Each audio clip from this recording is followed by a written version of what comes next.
This is on adoption of AI, strategy and governance. So a subject that is so close to our heart, I'm sure that the thought of food will not overtake the food for thought for you now, and that you will spend the entire session sitting inside the hall. So I promise you we'll break in the next 40 minutes for sure. So may I kindly invite on stage the session moderator, Mr. Dhananjay Tambe, former Deputy Managing Director and Chief Information Officer, State Bank of India. Also Mr. Rajesh Kumar Ram, General Manager and CIO, IT Department, Bank of India. Mr. Vadivelan Sivanatham, Chief Technology Officer of NPCI Bharat Bill Pay. Mr. Ratan Kumar, General Manager, Digital Banking, Central Bank of India. And Mr. Kiran Giri, Head of Systems Engineering Enterprise at NetApp India. So as you see, a brilliant lineup of speakers once again, and a very absorbing topic, which is adoption of AI, strategy and governance. And one special word of mention is we have Mr. Dhananjay Tambe. We are really privileged to have you here, sir. Mr. Tambe, coincidentally, is one of the jury members of tomorrow's awards of the inaugural. So one round of applause for Mr. Tambe, please. He has done a marvelous contribution to this event along with the other jury members. Thank you very much, sir. All over to you. I request all the delegates to take their seats, please, and take the questions offline with the previous session speakers. We are getting late. Thank you.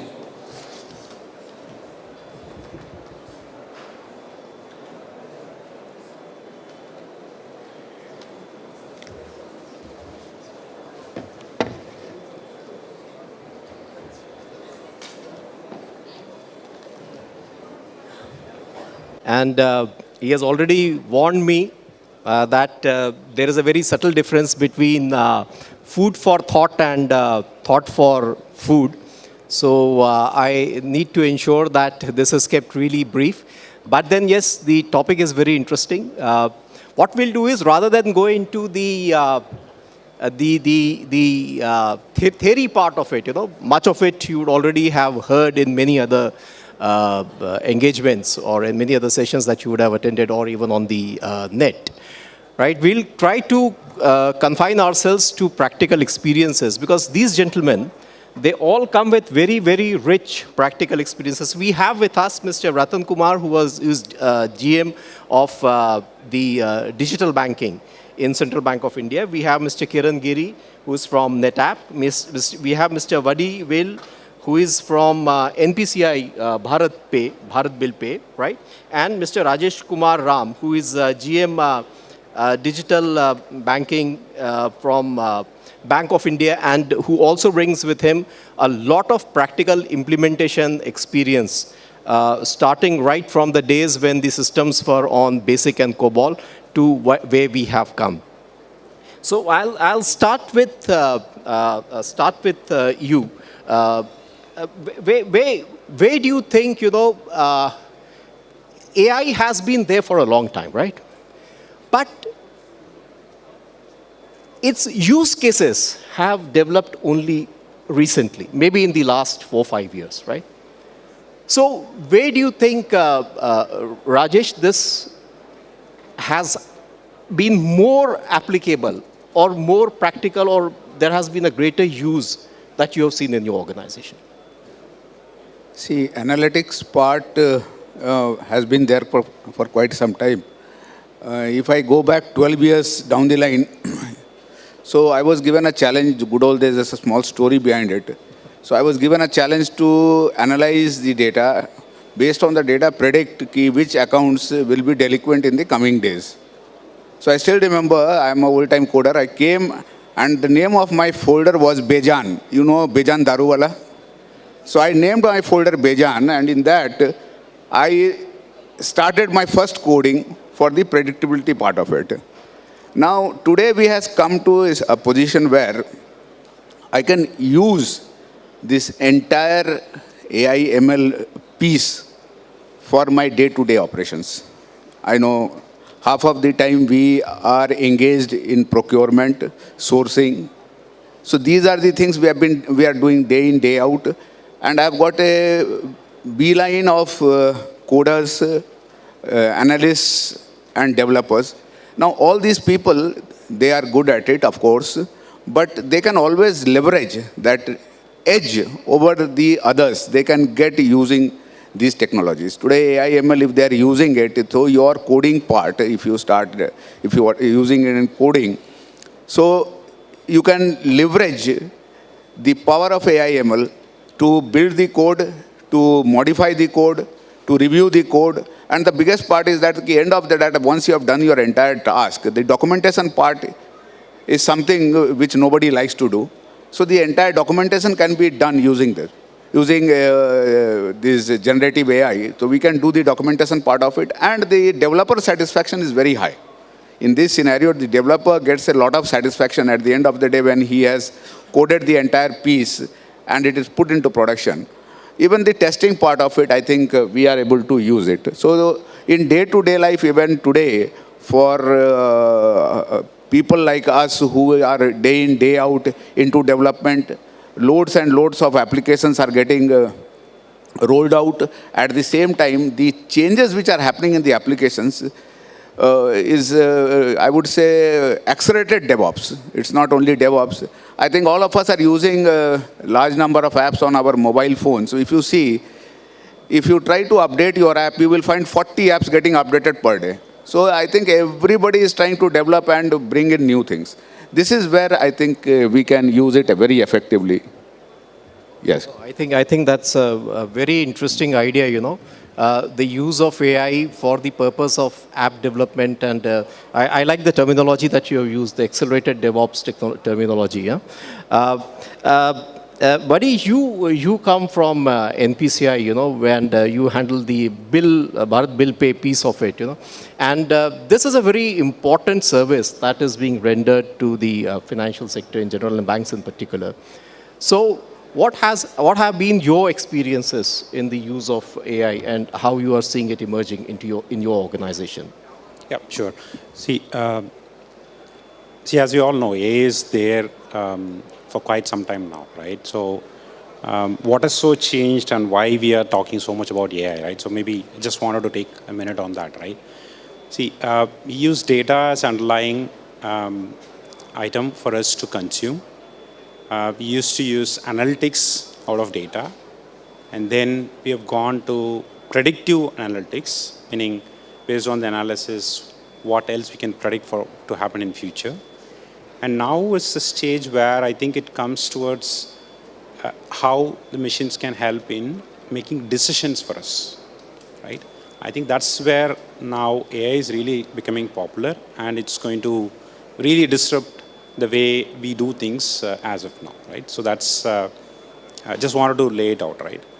Now, coming to the question, right? So for Bharat Bill Pay, our main purpose is to ensure the collections and bill payments happens in an interoperable way between parties, right? So we handle close to 2 billion API calls in a month, right? So that's a kind of a scale. And we need to maintain the system uptime as close to 100%, right? Because we don't want to be down. Being a central player, we need to make sure it is becoming available always, right? So then we were thinking, okay, how are we doing this now? Is there any way we can leverage AI to enhance this availability part, right? So then, okay, what are we doing now, right? So we are collecting the logs, or there are a lot of components that runs for us to make sure the system runs up and running, right? So be it the hardware devices, be it the application, there are multiple layers, right? And what we do is, the first we collect data from it, be it logs, traces, events, right? And of course, we create dashboard out of it, which is the analytics part. And there'll be people who will be looking at the dashboard and say, okay, this is going right, this is not going right. And then they'll call somebody else, and then somebody comes and solves the problem or troubleshoots and so on and so forth, right? So that's the first stage of how it started. Then we thought, okay, what next, right?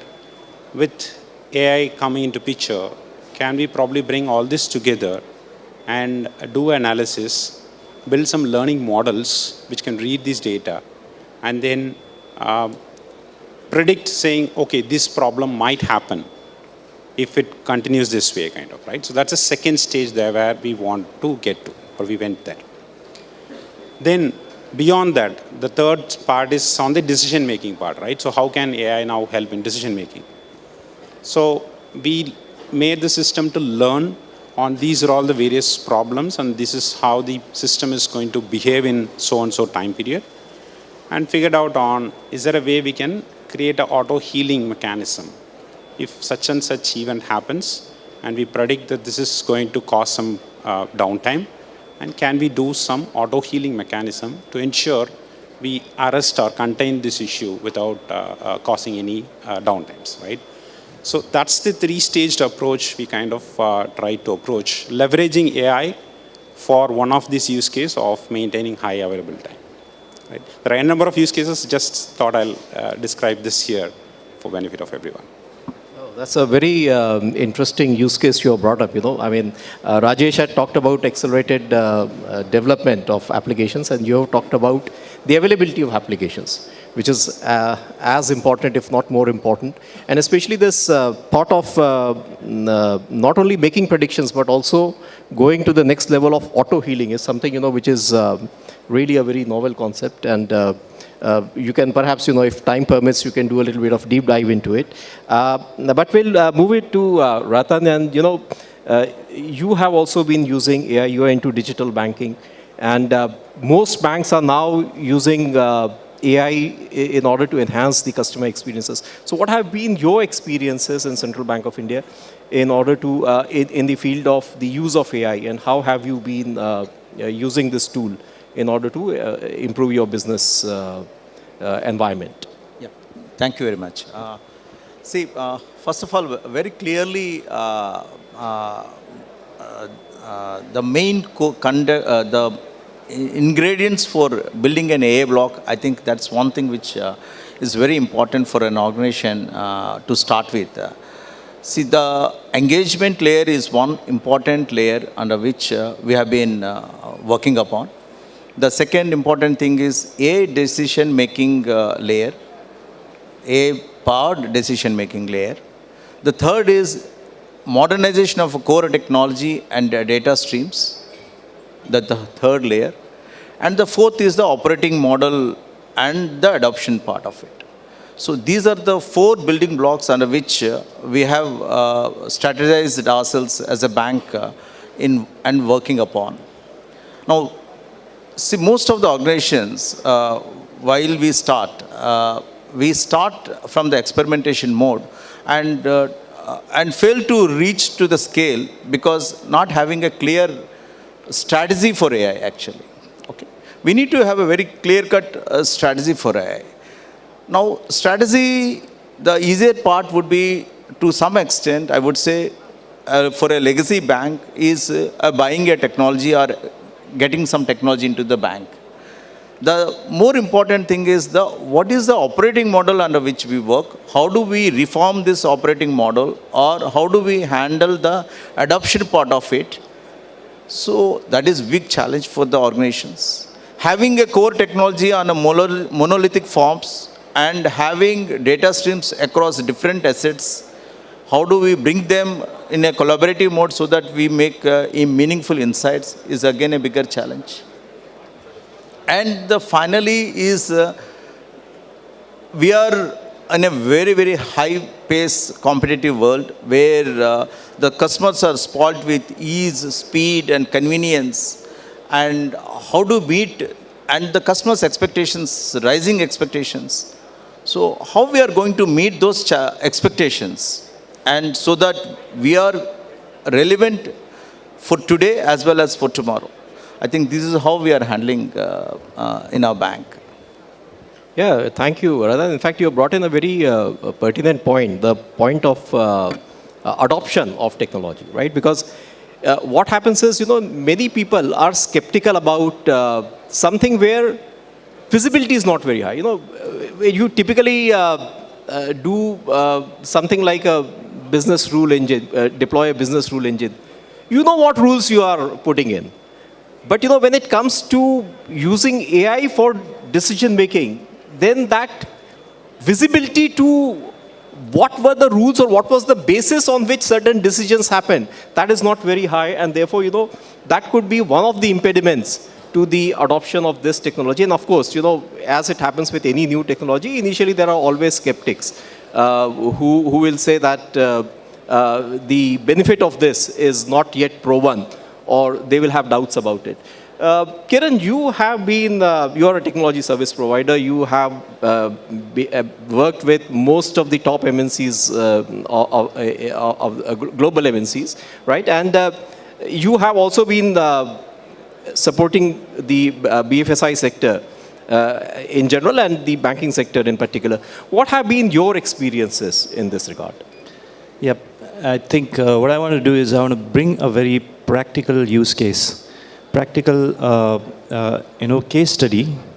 This will be able to give you a kind of an idea as to judge yourself as to where you stand. This case study is about the largest fintech of the world. It's not one of the largest fintech of the world. In 2019, and financial services had crossed 1 billion people who are using the services. 1 billion. In just about 4 years from the inception. In just about 4 years from the inception, they had crossed 1 billion. And, they came out with, and financial services was a spin-off of Alipay. Alipay was, basically the mobile paying platform. What they did was they used AI from the data that was generated from Alipay. And basically, they personalized services, and they were coming out beautiful services. They had, the money market funds. They had, health insurance services. They had something like, credit pay, which was like a pay later services which we use now, which they have been using for a long time. They even had a game to make people aware of sustainability at that point in time. All of these services were personalized. Now, the beauty about this whole story is that when they actually went for a funding, last round of funding in 2018, they were $150 billion company, probably half of JP Morgan Chase. They were using, the number of users was 10 times of JP Morgan Chase. And they were doing, the number of employee was 1/10 of the largest bank in the world. They were doing with very, very limited people. Now, what was the beauty? They were using AI for decision making. All their critical decision making process were AI driven, which means that when somebody is doing the fund approval or credit approvals, there was no person who was doing, there was no employment who was doing a credit approval. It was the AI process that was doing the credit approval. When they were actually doing any kind of a medical bill records, somebody was checking the bill records, there was no person who was doing the bill records. This is an AI process. Now, how did it get matured to that level, right? The most important thing was the AI is as good as the data that you're giving. They were able to have a huge, big data lake that was created. And in top of it, they were able to have AI/ML processes and AI/ML models and algorithms. And this was the beauty of this particular company. Now, how mature are we to get to that stage? First of all, what they did, which we are probably, which can be a barrier for all of us here for banking, is they know more what a siloed company. They actually managed to consolidate everything in one particular environment. So this is an example of a company who's was one of the biggest, and of course, later the story goes on where they had their own legality issues and other things, and they also had invested in a lot of companies in India, including Paytm. But yes, this is an example how efficient, how data-driven can you get if you're using technology like AI. Right. Thank you, Kiran. In fact, you mentioned something called as good as the data they have, right? And this, so let me come to the practical considerations, right? One of the big problems that you will face with adoption of AI is the quality of data that you have. And more so with banks which have got a long legacy. So especially with many of the banks which are old banks, Bank of India and Central Bank of India. Huge amount of data, but then the quality of that data might not be up to the mark, and then as they say, garbage in, garbage out. So Rajesh, how do you think this problem can be handled? Because otherwise you see most of the data then becomes unusable, right? Or most of the data will not give you the kind of results which are usable. So how do you think this problem should be handled? See, that's the customer part of it, let me tell you. We do customer segmentation. So I did not apply my intelligence on a data where I need not apply. So I will do a customer segmentation, and the customers, of course, the new customers since 2017, once we were very sensitive about the data we are having, the KYC norms kicking in. The quality of data since 2017 is of high quality, let me tell you, and the number of the customers who have been onboarding since then forms around 20 to 30% of my total customer base. So that good quality data we do have. I think we will start from there. Going forward, the amount of transactional data we are generating for the other segments also, that will also catch up. So these are the areas, what you correctly said, is these are the areas where we have challenges, but there are very good use cases where we have immediately started with. I'll tell you, last month I was visiting. 3 of my service providers are providing e-surveillance services, and they have got 3 different setups. The first setup, some 150, 200 screens, and toggling together, and then the team which is sitting and eyeballing through the images was a huge one.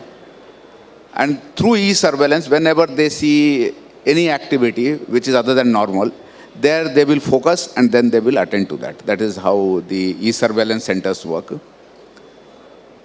The third service provider, when I went there, he had lesser number of screens and lesser number of people, but he was using AI in the entire process. So entire data, all the e-surveillance from all the ATMs, we have got 8,000 plus sites. So the system was analyzing and only throwing those images where they found that these need to be attended. See, the efficiency has increased, the manpower he could save, and he was giving the best value for the money. So there are numerous use cases where we can start. Of course, customer is which comes to our mind first. How to leverage and immediately start getting the profit, your P&L is the first thing which comes to our mind. But there are a lot of areas where indirectly there can be a huge contribution, the one I mentioned. And apart from that, I think there are areas like fraud detections. My systems are learning, so alerts from the system, the system should be able to predict regarding my storage, my compute, my memory. So there are a lot of, in the, I think, week back, there was an observation from the regulator that in many of the banks, including some top banks also, there are outages of the system. I think this is one area we can immediately use it, and we need not worry about responsible AI.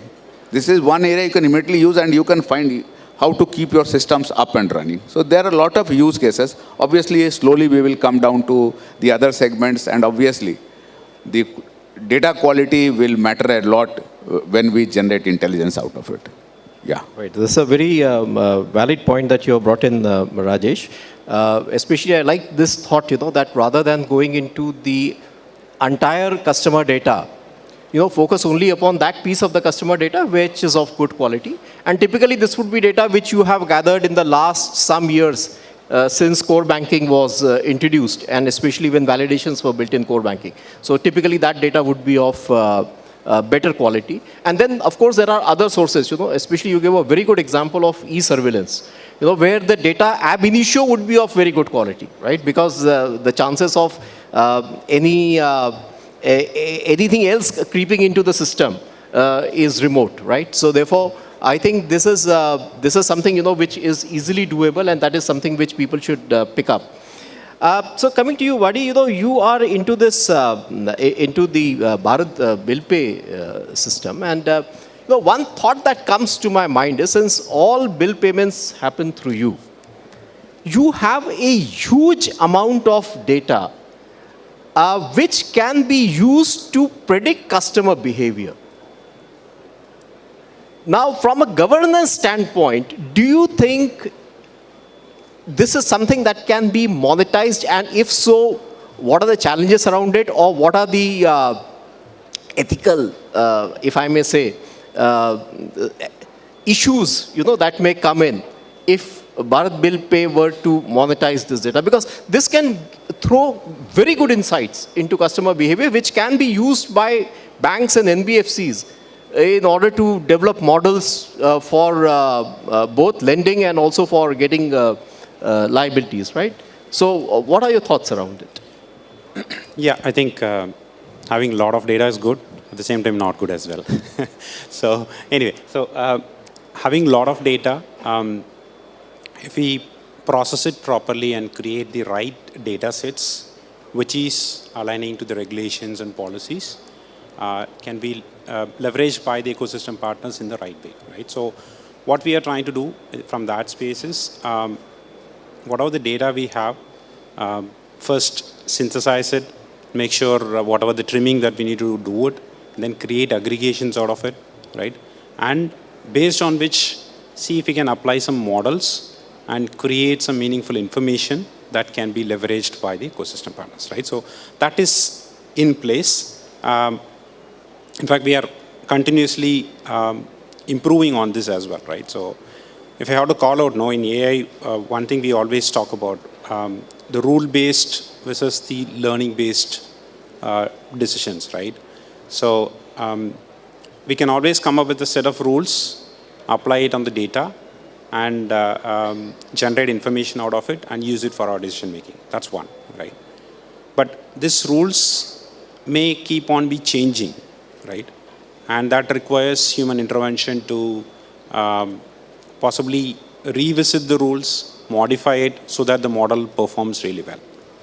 But with AI in place, this learning itself is now being introduced, right? So AI will learn from the data that is coming through, and it creates a rule and probably uses it for improvising the rules books as well, right? So that's another key aspect that we are constantly looking at. And this will help us in refining the data sets that can be made available, which will be used without any fear of violating any regulations or whatnot. So that's where we are right now working towards. So again, it's more about leveraging it for providing proper data insights. In fact, one more use case, if I have to call out, thinking about creating credit scores as well, because we do have all the data related to bill payments that each and every consumers are doing. So with that, is there a way we can create credit scores and make that available, and that can be used for even lending purposes as well, right?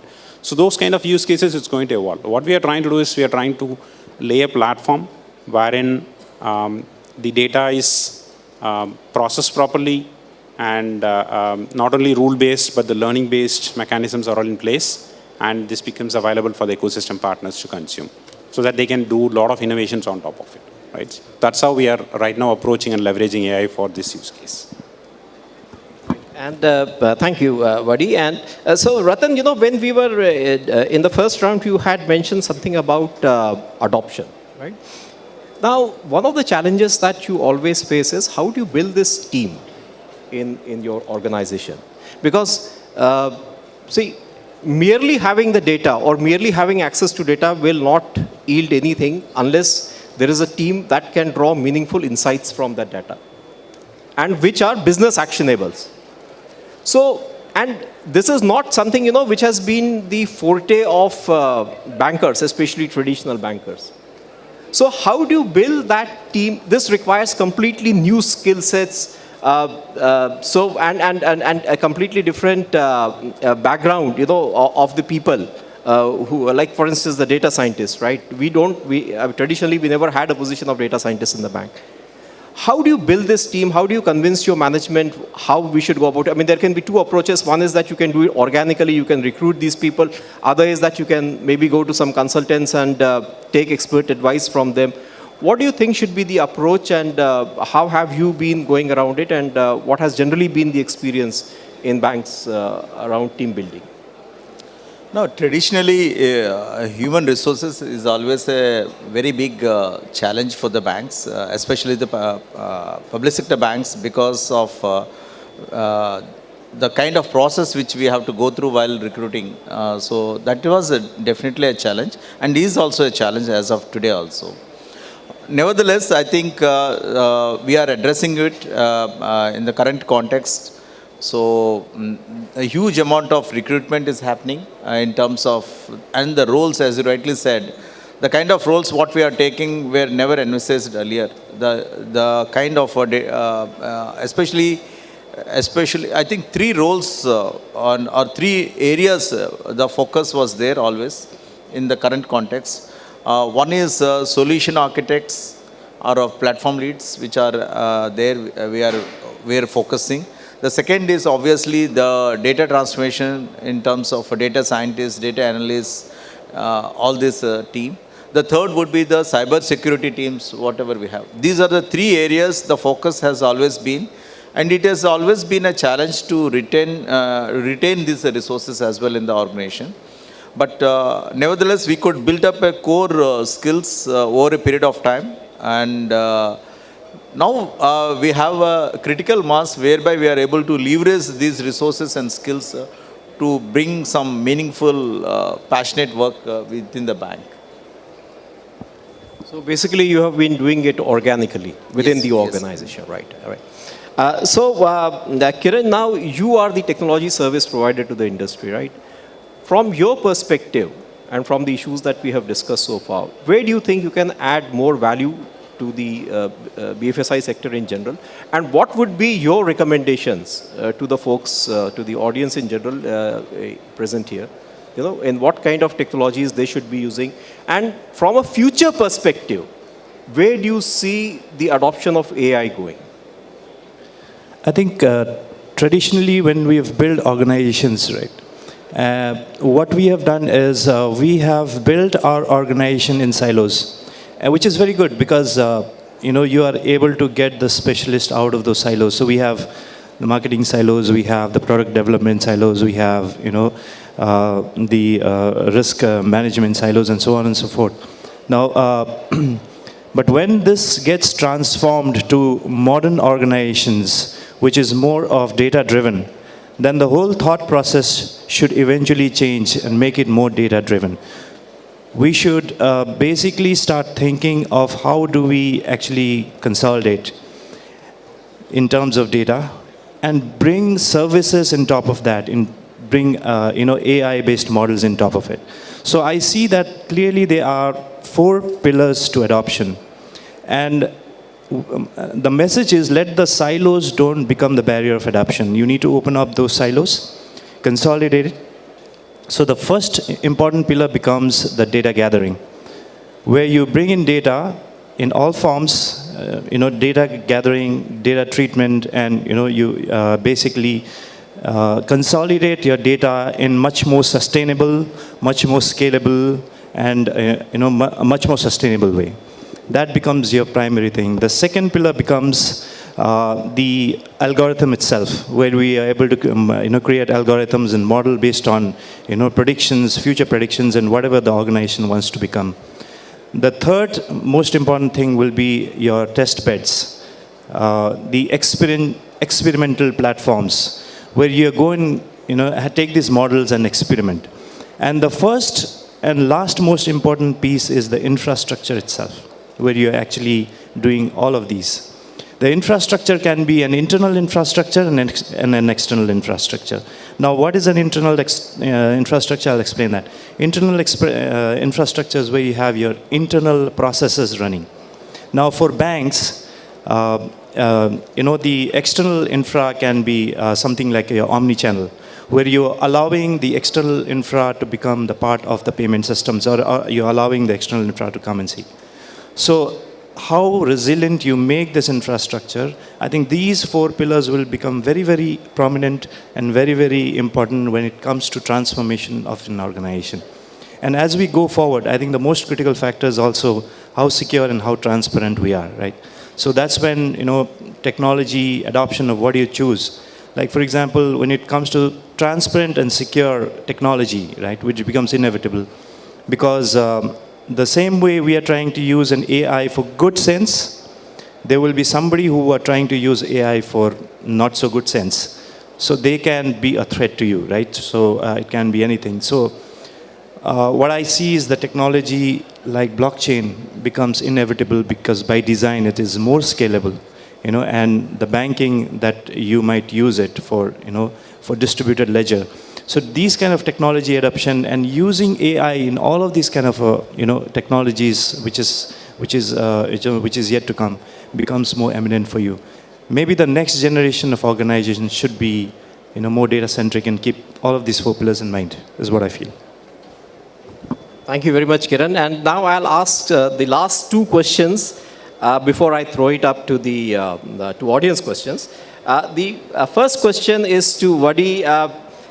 Very keen to know where AI can be used for fraud risk management, because that is something which is dear to the heart of everyone, and it also scares everyone. And since you are from an NPCI subsidiary, and NPCI is doing a very good amount of work in fraud risk management, if you can share some of your experiences. Yeah, sure. See, the way to look at fraud and risk control, right? So, in fact, we call it in two phases, right?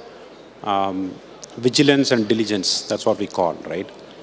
You got to be vigilant to ensure none of the transactions goes through in the fraud or a risk models, right? But for us to be vigilant, what do we need, right? We need to be diligent in handling your data, right? So whatever the data that we have, current model is, again, the same thing I mentioned, right? Rule-based versus learning-based. You have a set of rules. If a particular rule gets violated, then we decide that particular transaction is going to be fraudulent, right? Just to give an example, right? So bill payment experience, right? Suddenly, if a DTH recharge happens for, say, 10,000 rupees, right? So then you'll have a rule. So if a DTH kind of a recharge happens more than so and so amount, maybe we should flag it as a risk and figure out on how to either decline or give the required advisory, right? But there can be multiple sets of rules. Can we keep on defining these rules, right? Because it's going to keep on evolving. There are n number of scenarios that's going to happen, and we will not be able to even predict what kind of scenarios that will happen, right? So what is the next thing? How can we leverage AI, right? So with the data that we have, or with the various scenarios that are happening, can we create a learning model and figure out if, okay, such and such scenario, complex scenario happens, this could be a possibility of a fraud or a risk, right?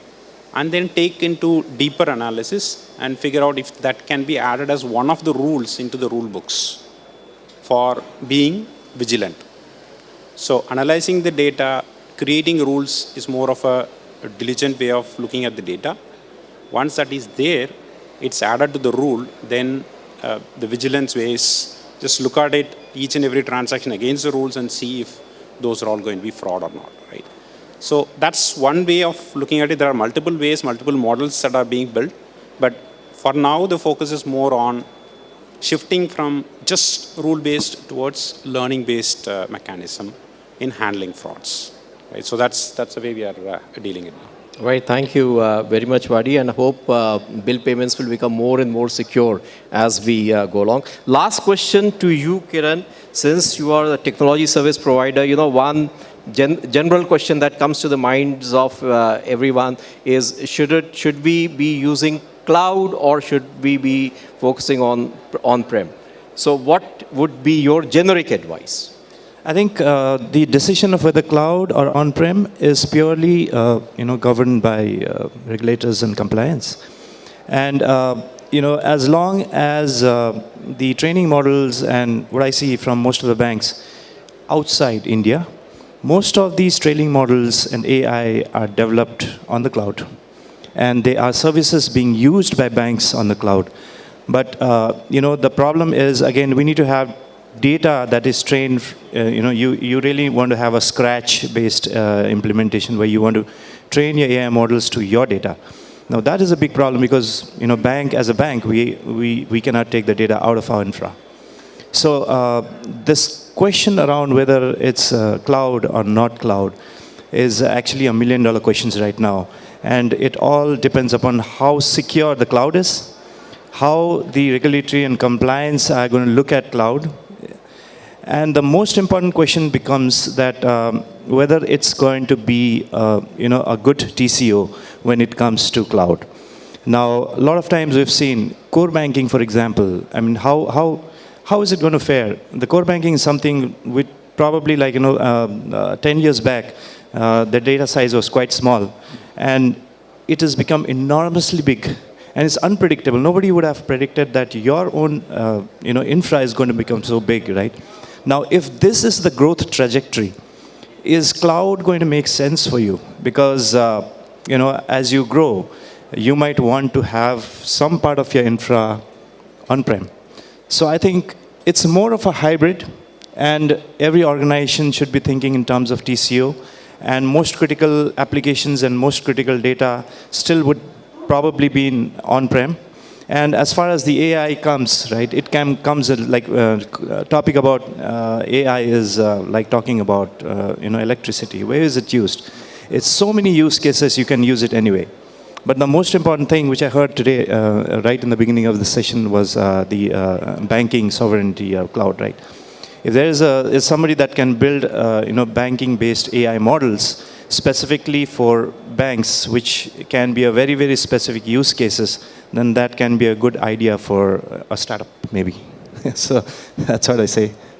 Right. And I think those kind of models will evolve very soon, because I believe that banking or financial sector in general is one of the best places, where you can use AI for making inferences from the data, and very meaningful inferences that can enhance the business experience of the customer. We have last 3 minutes, so if there is any question from the audience, we can take. So I can see one hand go up.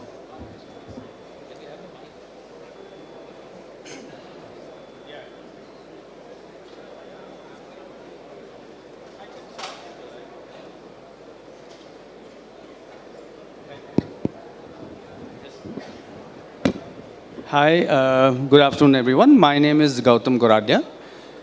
Besides being an entrepreneur, I'm an author.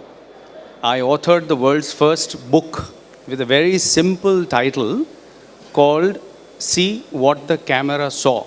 And my question is more going to be addressed to Mr. Rajesh Kumar because he spoke about surveillance. But what is happening in today's talk, in the first 3 panels that we saw, we're speaking a lot about AI. It's a great buzzword. IBM eventually realized that AI should be rephrased as augmented intelligence. You will never be able to take the human angle out. So let's get that one thing very clear. Whether you train, retrain, learn, if all of you have used ChatGPT, please see the first line on the bottom of ChatGPT's screen that says ChatGPT can make mistakes.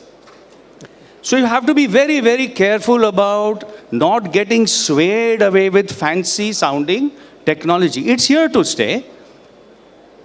I come to you about the e-surveillance aspect because what I did not hear in any of the sessions today is data which is being wasted. What is the data that is being wasted by all banks today? Video. You have humongous amount of cameras that are deployed by banks. They will run into millions. I'm a customer of Bank of India and State Bank of India, and I know that you have about 5,000 branches. Multiply that by about 15, 20 cameras each branch. You have 100,000 cameras seeing so much. Okay? They see so much. And they know so much. If you can leverage a simpler technology like a good auditing mechanism, which nobody has thought of, audit, off the footage. Because what you said was that your e-surveillance provider saw a few things that AI told him, But remember one thing, that AI or any automated technology can only do what it has been programmed for. What about the rest? What about the unknown? What about the unexpected? So, we need to get out of getting overwhelmed and overswayed by bonded boxes, red box, green box, blue box. We all get so excited. I'm saying come to the fundamentals, because this is a great technology, don't get me wrong. But along with that, I think we need to bring in AI should be an enabler, not a replacer. So your views on that would be great, and it's very positive. So all I'm saying is positive. Nothing negative about it, except the fact that we need to make use of this data. Thank you. Yeah, I'll make it short because I think we have run out of time. I still remember my IIM Bangalore professor who used to say AI is to overcome natural foolishness, artificial intelligence and natural foolishness. So it's to overcome that, very correctly said, that it is going to augment. It is not augmented. It is always going to be a co-pilot. It is going to be the bedrock on which we are going to work. So fully agree with that. Of course, to make it sound fancy, to attract people, we call it in different names and different forms. See, today what we actually need is that to inculcate the culture. So today I would like, in the workforce, we seed our people who have this type of intelligence. See, today I have got category A employees, category B, category C. When I do an annual appraisal, I give him A, I give B, I give C. With this co-pilot, everybody will be in A category. So others will take assistance and they will be at par with the A category employees. I think that is what we are looking forward in the banking. Because of shortage of time, I think we can discuss more on this. But that's what I have to say. Thank you. Right.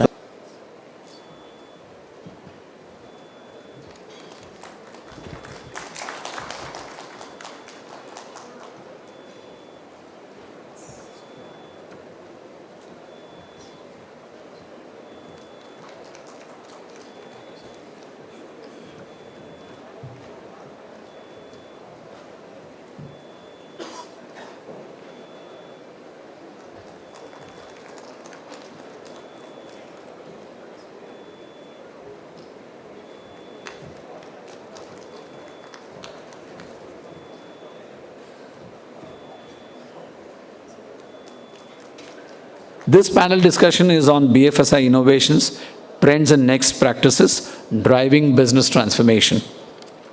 My honor to call on stage Mr. Ian Campos, Executive Vice President and Global Head of FS Applications at Capgemini. Can we have Ian on stage once again, please? And to be joined on stage by Ms. Sujata Mohan, Senior Executive Vice President, HDFC Bank. Ms. Nikita Tambe, Executive Director, Head of Product for Treasury Services, JP Morgan Chase. Mr. Kajal Ghosh, Independent Director, Utkarsh Small Finance Bank, and Mr. Avinash Kagawa, Evangelist at Zoho Corp.